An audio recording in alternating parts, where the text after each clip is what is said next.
சித்தர் பூமியாய் சிவலயம் காட்டும் அண்ணாமலையே போற்றி. சிவ ஓம் நம சிவாய.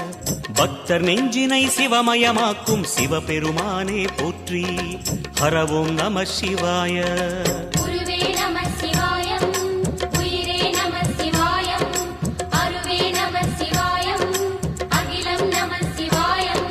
நம சிவாய நம சிவாய ஓம் நம சிவாய.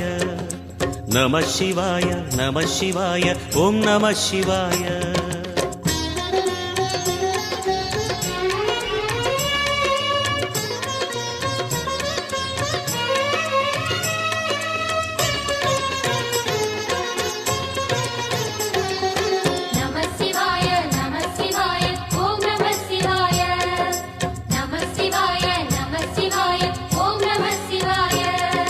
அன்னை உமைக்கு இடமாய் உடலில் ஆலை